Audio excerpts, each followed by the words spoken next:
Welcome to study watch में आपका स्वागत है। अमेंडा ये पोएम है आपकी, ठीक। ये पोएम एनसीईआरटी के क्लास 10th की इंग्लिश की बुक फर्स्ट फ्लाइट का ये चैप्टर नंबर 4 की पोएम है। इसके पहले इस चैप्टर में जो स्टोरी है from the diary of Anne Frank, उसका 2 भागों में उसके 2 भाग बना दिए गए हैं। 2 पार्ट्स में है ये स्टोरी कवर की है। उसका लिंक डिस्क्रिप्शन में है, वहाँ पर जाकर के आप देख सकते हैं।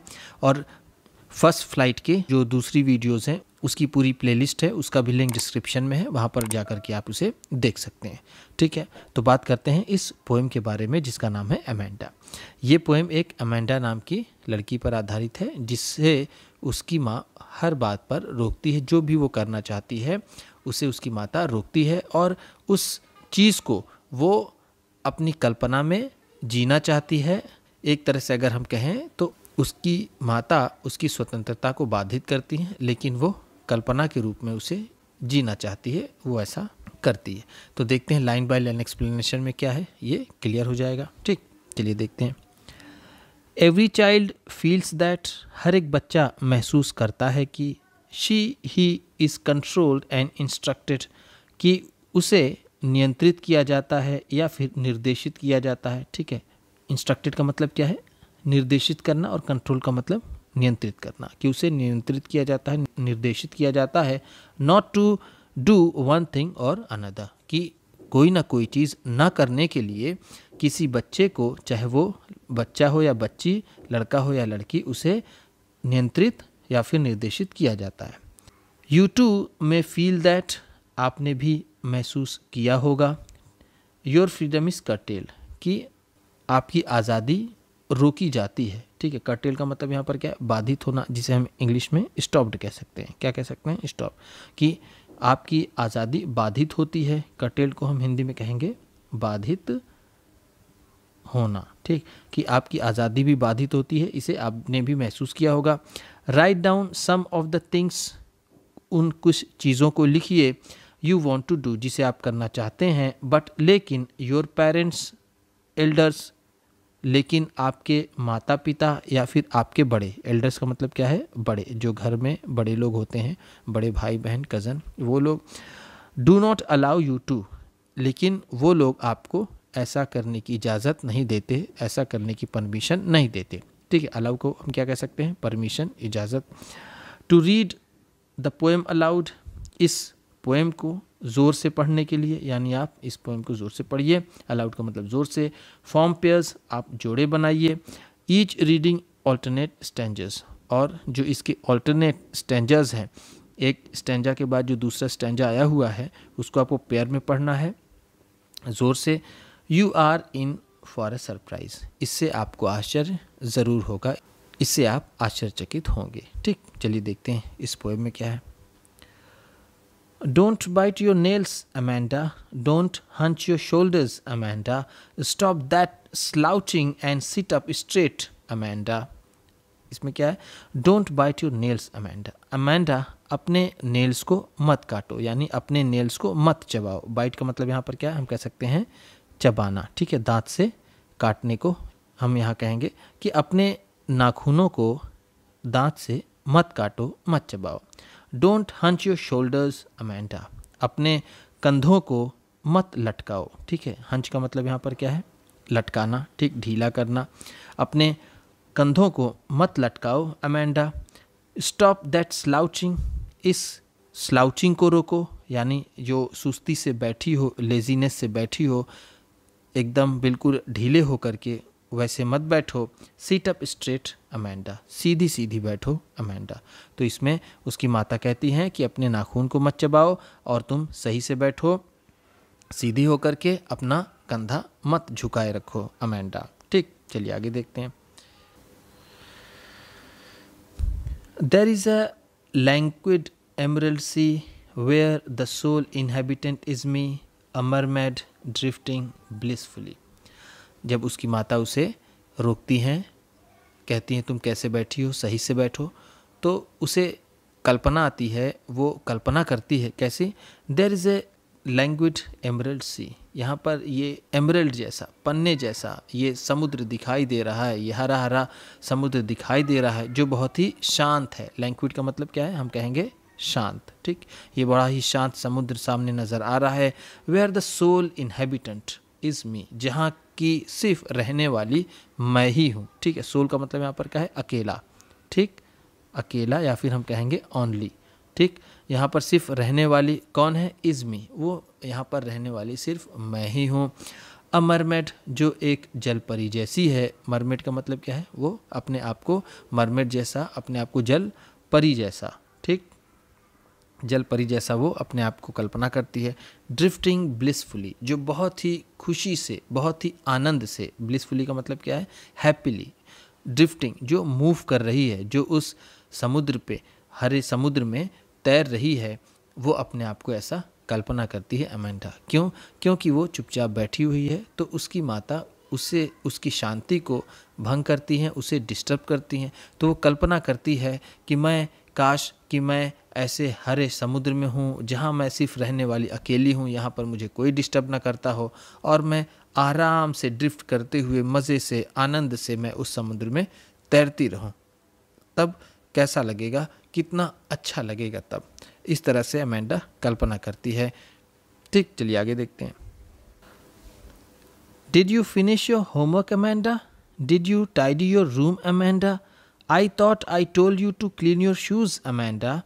उसकी माता कहती हैं, did you finish your homework Amanda? Amanda, क्या तुमने अपना होमवर्क पूरा किया? Did you tidy your room Amanda? क्या तुमने अपना कमरा सही किया?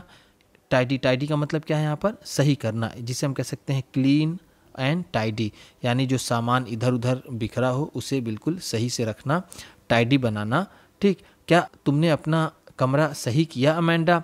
आई थॉट, मुझे लगता है, I told you to clean your shoes, कि मैंने तुम्हें बताया था कि तुम अपने जूतों को साफ़ कर लो अमेंडा। क्या तुमने ये सारी चीज़ें की? क्या तुमने होमवर्क किया? क्या तुमने अपना कमरा सही किया? क्या तुमने वो जूता साफ़ किया जो मैंने तुम्हें साफ़ करने के लिए कहा था? अब देखिए यहाँ पर अमेंडा क्या सोचती है। I am N orphan roaming the street, I pattern soft dust with my hush bare feet, the silence is golden, the freedom is sweet. वो कहती है, वो सोचती है कि आई एम एन ऑर्फन, कि मैं एक ऑर्फन हूँ। यहाँ पर ऑर्फन का मतलब, यहाँ पर एक ऑर्फन का मतलब तो होता है अनाथ, ठीक है, जिसके माँ बाप ना हो उसे। लेकिन यहाँ पर वो ऑर्फन इसलिए कहती है कि उसे कोई रोकने टोकने वाला ना हो, मुझे कोई रोकने टोकने वाला नहीं है, मैं बिल्कुल फ्री हूँ। रोमिंग द स्ट्रीट, मैं गलियों में घूम रही हूँ, मैं गली में घूम रही हूँ। रोम का मतलब क्या होता है यहाँ पर, वॉन्डरिंग, ठीक, एक वर्ड होता है वॉन्डर, वॉन्डर का भी मतलब होता है घूमना।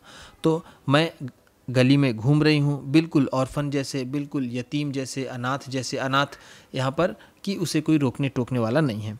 आई pattern soft dust with my harsh bare feet, मैं पैटर्न बनाती हूँ, ठीक है। पैटर्न का मतलब क्या है, मेक पैटर्न, यानी अपने पाँव की वो छाप छोड़ती है। कहाँ पर, सॉफ्ट डस्ट, वो जो डस्ट है, जो धूल है, सॉफ्ट बिल्कुल अपने पाँव से, जो बहुत ही बिल्कुल बेयर फीट हैं। बेयर फीट का मतलब क्या है, नंगे पाँव, जो जूते पहने हुए पाँव ना हो। और हश्ड का मतलब बिल्कुल शांत, यानी जब वो धूल पर चलती है उसको अपने पाँव को ज़मीन पर रखने की आवाज़ नहीं सुनाई देती। जब वो पाँव रखती है ज़मीन पर तो कोई आवाज़ नहीं होती, इसलिए यहाँ पर ये लिखा हुआ है हश्ड। हश्ड का मतलब होता है, यहाँ पर हम कह सकते हैं क्वाइट, बिल्कुल चुपचाप, ठीक। हम यहाँ पर कह सकते हैं इसे चुपचाप, या फिर शांत, या फिर विदाउट नॉइस और any sound.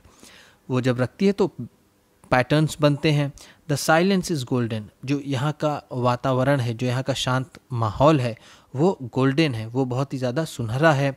Freedom is sweet, और उसे ये स्वतंत्रता बड़ी ही अच्छी लग रही है, उसे आज़ादी बहुत ही अच्छी लग रही है, बहुत भा रही है। वो ऐसी कल्पना फिर करना शुरू कर देती है, ठीक। चलिए आगे देखते हैं। Don't eat that chocolate Amanda, remember your acne Amanda, will you please look at me when I am speaking to you Amanda। तो उसकी माता कहती हैं, don't eat that chocolate Amanda, Amanda वो चॉकलेट मत खाओ। remember your acne Amanda, तुम्हें जो मुहासे निकले हुए हैं उसको ध्यान दो, ठीक है। remember का मतलब यहाँ पर क्या है, ध्यान देना, ठीक है। हम यहाँ पर इसे कहेंगे ध्यान देना, या फिर याद करना कि तुम्हें जो मुहासे निकले हैं। एक्ने का मतलब क्या है, मुहासे, ठीक, जो तुम्हें मुहासे निकले हैं, चेहरे पर एक्नी है, उसका ध्यान दो Amanda. Will you please look at me, क्या कृपया करके तुम मेरी तरफ देखोगी? When I am speaking to you Amanda, जब मैं तुमसे बात कर रही हूँ अमेंडा, तो क्या तुम मेरी तरफ देखोगी? यानी जब उसकी माता उससे बोलती हैं तो वो अपना सर नीचे कर लेती है, वो अपनी माता की तरफ नहीं देखती है। तो उसकी माता कहती हैं जब मैं तुमसे बात कर रही हूँ तो तुम मेरी तरफ देखो अमेंडा, ठीक। चलिए आगे देखते हैं। I am Rapunzel, I have not a care, life in a tower is twinkle Andrea, I will certainly never let down my bright hair. तो यहाँ पर वो कहती है कि आई एम रिपंजल, कि मैं रिपंजल जैसी हूँ, काश कि मैं रिपंजल रहूँ। रिपंजल एक कहानी है जिसमें एक लड़की होती है, वो अपने बालों को नीचे लटका देती है। इस तरह की बहुत सी कहानियाँ हैं जो हम पढ़ते हैं, तो वो है रिपंजल की कहानी, ठीक है। तो आई हैव नॉट अ केयर, मुझे कोई भी चिंता नहीं है, यानी मैं उस महल में बिल्कुल अकेली रहूं, मुझे कोई केयर नहीं। लाइफ इन अ टावर, यानी वो जो टावर पे रहती है, जो ऊपर वाले महल के कमरे में रहती है, तो उसे कोई भी टेंशन नहीं है। इज़ ट्रैंक्विल एंड केयर, वहाँ का जो माहौल है वो बहुत शांत है। ट्रैंक्विल का मतलब क्या है? शांत, ठीक। एंड रेयर, और बहुत ही दुर्लभ है। I certainly never let down my bright hair, और निश्चित ही मैं कभी भी अपने चमकीले बालों को नीचे नहीं लटकाऊंगी, ठीक है। सर्टेनली का मतलब क्या है? यहाँ पर हम कहेंगे इसे निश्चित ही, ठीक। निश्चित ही मैं अपने बालों को नीचे नहीं लटकाऊंगी। मैं रिपंजल जो कहानी में थी उसकी तरह मैं ये मूर्खता नहीं करूंगी कि मैं अपने बालों को लटका करके लोगों को अपने पास बुलाऊं कि वो मुझे डिस्टर्ब करें। मैं अगर रिपंजल की तरह होंगी तो मैं उस टावर में बिल्कुल शांति से, बिल्कुल आराम से रहूंगी। मैं किसी को भी अपने कमरे में, अपने टावर में आने नहीं दूंगी, ठीक। चलिए आगे देखते हैं।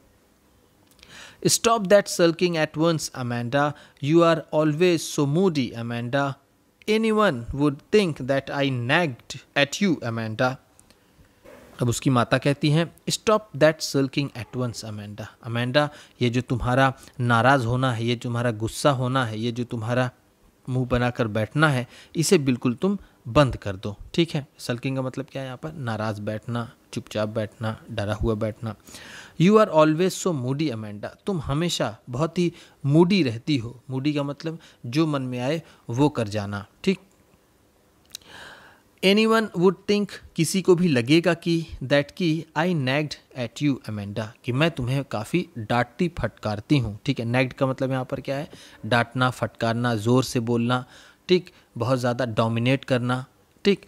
तो यहाँ पर उसकी माता को लगता है कि जिस तरह से मैं अमेंडा को बार बार बोल रही हूँ, और ये अमेंडा जो बहुत ही चुपचाप बैठी हुई है, अगर बाहर के लोग इसे देखेंगे तो वो ये समझेंगे कि मैं अमेंडा को हमेशा डांटती हूँ, इसलिए ये बहुत चुपचाप रहती है, मैं बहुत डोमिनेटिंग मदर हूँ। ऐसा उसकी माता को लगा कि लोगों को लगेगा, इसलिए वो अपनी सफाई में वो ये कहती है अमेंडा से कि तुम इस तरह से सल्की जैसे मत रहो, किसी को भी लगेगा कि मैं तुम्हें परेशान करती हूँ, नैग करती हूँ, ठीक है। ये रॉबिन क्लाइन की ये पोएम समाप्त होती है। इस तरह से वीडियो अच्छी लगी हो तो लाइक कीजिएगा, आप भी किसी को बताना पढ़ाना चाहते हैं तो शेयर कीजिएगा, चैनल पर नए हैं तो सब्सक्राइब कीजिएगा और बेल आइकन भी ज़रूर दबाइएगा। आपके सब्सक्राइब करने से आपको मिलेगी और अच्छी क्वालिटी की वीडियो, और हमें मिलेगा हौसला। Thank you.